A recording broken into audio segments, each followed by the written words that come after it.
Hello friends, आज के episode में आप देखेंगे कि सनी बोलेगा, पाखी मैं सिर्फ इतना चाहता हूँ कि तुम ज़िंदगी में आगे बढ़ो, एक ही जगह अपनी ज़िंदगी को मत रोको।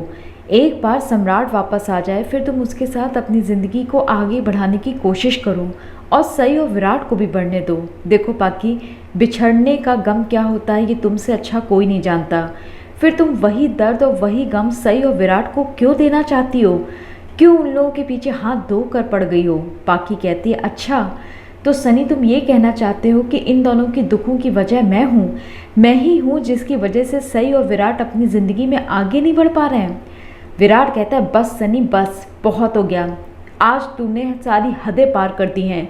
अब मुझे तेरे मुंह से कोई भी चीज़ नहीं सुननी है। मैं लेट हो रहा हूँ और मुझे हॉस्पिटल जाना है। पाखी कहती है, रुको विराट, मैं चलूँगी तुम्हारे साथ। सनी कहता है, फिर तुम वही सब बातें करने लगी। अरे मैं इतनी देर से तुम्हें समझाने की कोशिश कर रहा हूँ पर तुम हो कि कुछ समझने को तैयार ही नहीं हो। मैं इतनी देर से जो बोल रहा हूँ तुम सुन भी रही थी या मैं हवा से बातें कर रहा था? तुम्हें हो क्या गया है? तभी विराट कहता है, तुम लोग बोलो जो बोलना है। विराट गुस्से में कमरे से बाहर निकल जाता है। पाखी कहती है, सनी मुझे तुमसे कुछ बात करनी है, 2 मिनट मेरी बात सुनो। सनी कहता है, मुझे तुमसे कोई बात नहीं करनी पाखी, और वो भी गुस्से में कमरे से बाहर निकल जाता है। विराट पहुंचता है हॉस्पिटल और नर्स से कहता है कि मेरा नाम विराट चौहान है, आप मुझे फॉर्म दे दीजिए, मेरा अपॉइंटमेंट है, मैं फॉर्म फिल करके दे देता हूँ। सिस्टर कहती है, आपको कोई भी फॉर्म फिल करने की ज़रूरत नहीं क्योंकि आपका फॉर्म ऑलरेडी फिल हो चुका है और आपको डिपॉजिट भी नहीं कराना है क्योंकि आपके पैसे उन्होंने डिपॉजिट कर दिए हैं। विराट कहता है, क्या कहा आपने? उन्होंने? कौन उन्होंने? किसने पैसे दिए? नर्स कहती है, वो वहाँ जो लेडी खड़ी हैं उन्होंने। विराट देखता है तो वहाँ उसे सई दिखाई देती है। विराट सई के पास पहुँचता है, सई को देखता है तो सई पलट के कहती है, विराट सर आप पूरे 10 मिनट लेट हैं, इतना लेट क्यों हो गए? विराट कहता है, सई तुम यहाँ पर क्यों आ गई? तुम्हें यहाँ नहीं आना चाहिए था। सई कहती, मैं यहाँ पर अपने दिमाग का इलाज कराने आई हूँ। आप ही के घर वाले कहते हैं ना कि आपकी बीवी पागल है, बस मैंने सोचा मैं भी अपना इलाज करा दूँ। विराट कहता है, फिर तो तुमने बिल्कुल ठीक किया, तुम्हारा यहाँ आना बहुत ज़रूरी था, अच्छा हुआ कि तुम अपना इलाज करा लो, और वैसे भी तुम इलाज करा लोगी तो ज़्यादा अच्छी हो जाओगी। सही कहती है, विराट सर मैं यहाँ पर सिर्फ अपनी जिम्मेदारी निभाने आई हूँ। मैंने आपसे कहा था ना कि जब तक आप पूरी तरह ठीक नहीं हो जाते मैं यहाँ पर आऊँगी, आपकी ज़िम्मेदारी निभाऊँगी, मैं बस वही कर रही हूँ। एक बार आपका फिटनेस सर्टिफिकेट मिल जाए फिर। विराट कहता है, आगे मत बोलना, मुझे पता है, फिर तुम इस घर को छोड़ के हमेशा के लिए चली जाओगी, यही कहना चाहती हो ना? विराट फिर कहता है, सही एक बात बताओ, कल रात में तुमने अपना फ़ोन क्यों स्विच ऑफ कर दिया? तुमने मुझे मैसेज किया कि मैं टाइम से दवाई ले लूँ और फिर जब मैं तुम्हें कॉल करने की कोशिश कर रहा था तुमने अपना मोबाइल बंद कर दिया। मैं पूछ सकता हूँ क्यों?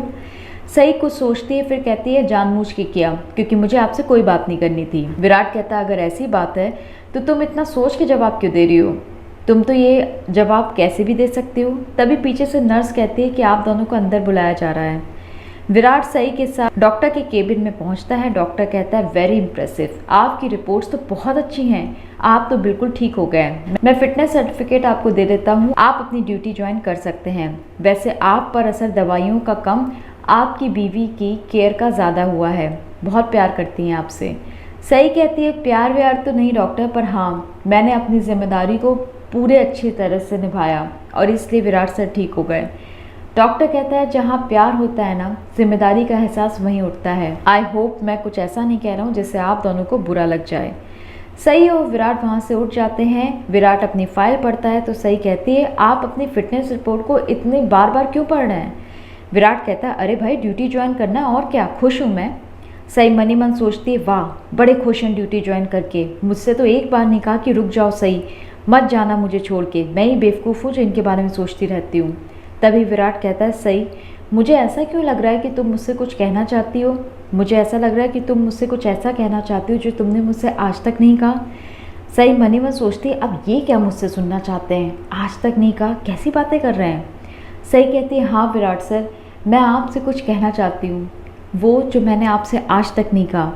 मेरी समझ में नहीं आ रहा है कि मैं आपको कैसे बताऊँ कि मैं आपसे, मेरा मतलब ये है कि मैं आपसे।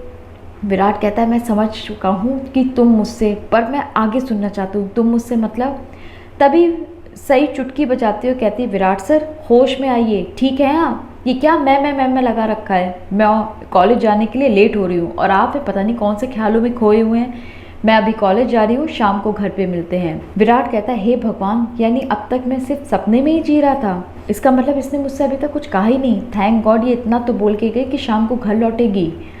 सई शाम को घर लौटती है। आई उसे खुशी खुशी अपने गले लगाती हैं। तभी बाबा कहते हैं आ गई तुम, चलो अच्छा हुआ तुम आ गई। ये घर बड़ा सूना सूना हो गया था, तुम्हारी आवाज़ तो यहाँ नहीं गूंज रही थी, शोर शराबा नहीं हो रहा था। तभी सही कहती है बाबा इसका मतलब तो ये हुआ कि आप मुझे मिस कर रहे थे। वैसे सच्चे लोग तो झूठे लोगों को पकड़ लेते हैं, आप मुझे कोई मिस विस नहीं कर रहे होंगे। आप तो भगवान से प्रार्थना कर रहे होंगे कि बप्पा ये लड़की गई और भगवान करे कभी ना आए। तभी भवानी काकू कहती चुप कर, बहुत मुँह चल रहा है तेरा, तेरी हिम्मत कैसे हुई बिना किसी को बताए पूरे रात घर से गायब रही, और तूने क्या इस घर को गेस्ट हाउस समझ रखा है। तभी सही कहती है काकू गेस्ट हाउस तो नहीं समझा है, और वैसे मैं आई को बता के गई थी, पर मुझे तो ऐसा लग रहा है कि कल रात से अब तक आप सिर्फ मेरे बारे में सोच रही थी कि कब मैं वापस लौटूं और कब आप मुझे ताने देना शुरू करें। बाबा कहते हैं तू जिस तरह से वहीनी से बात करती है ना, मुझे बहुत गुस्सा आता है। तू जिस मुंह से बात कर रही है, दिल तो कर रहा है कि तेरा वो मुंह ही तोड़ के रख दूं। तभी आई कहती है चुप हो जाओ नीना, चुप हो जाओ, क्या बोल रहे हो, बहू है तुम्हारी, ये कोई तरीका है अपनी बहू से बात करने का, कम से कम बोलने से पहले 100 बार सोच तो लिया करो। सही कहती रहने दीजिए आई, इनसे कुछ भी बात करना बेकार है, बाबा आपकी बात नहीं सुनेंगे। बाबा अगर आप बेटी समझ के मुझे डांटेंगे फटकारेंगे ना, तो मैं आपकी खुशी खुशी सारी डांट सह लूँगी, लेकिन अगर आप ये सोच रहे हैं कि आप मुझे सबक सिखाएंगे, मुझे चाटा मारेंगे, तो मैं आपको बता दूं कि आप मुझ पर जो हाथ उठाएंगे मैं उस हाथ का क्या करूँगी ये आप सोच भी नहीं सकते। इसलिए आप सभी लोगों से मेरी ये वार्निंग है कि कुछ भी ऐसा करने से पहले 10 बार सोचिएगा। मोहित कहता है आप लोगों ने तो हद ही कर दी, अभी अभी भाभी घर लौट कर आई हैं और आप लोग शुरू हो गए। अरे वो तो बता के गई थी, उन्होंने काकू को कॉल करके बताया तो था ना, और वैसे भी वो देवी ताई के घर गई थी। देवी ताई तो इस घर का हिस्सा हैं, फिर आप लोगों को उनकी बातों का इतना बुरा क्यों लग रहा है, क्यों तिल का ताड़ बनाया जा रहा है। तभी पीछे से पाखी आती है और कहती है अब अगर मैं मोहित और सई के रिश्ते पर सवाल उठाऊं तो यहाँ पर सबको कैसा लगेगा, और खुद सई और मोहित को कैसा लगेगा। पाखी के मुँह से ये बात सुन के सब चौंक जाते हैं और एपिसोड का दी एंड हो जाता है। इस हफ्ते आप देखेंगे कि विराट सही से बोलेगा कि अगर मैं पाखी से बात करता हूँ तो क्या तुम्हें बुरा लगता है, मुझे बिल्कुल सच सच बताना। सही कहती और क्या, बुरा तो लगेगा, और मेरी जगह अगर आप होते और मैं ऐसा करूँ तो क्या आपको बुरा नहीं लगेगा। विराट कहता है नहीं बिल्कुल नहीं, इसमें बुरा मानने वाली कौन सी बात है। सही मनी मन सोचती है तो ठीक है विराट सर, अब मैं ऐसा करूँगी कि आप भी देखते रह जाएंगे। मैं भी देखना चाहती हूँ आप कब तक खुद को कंट्रोल रखते हैं और आप अपनी बात पर कब तक कायम रहते हैं। ये सब होगा आने वाले एपिसोड्स में। अगर आपको हमारा चैनल पसंद है तो प्लीज़ हमारे चैनल को लाइक शेयर सब्सक्राइब ज़रूर करें।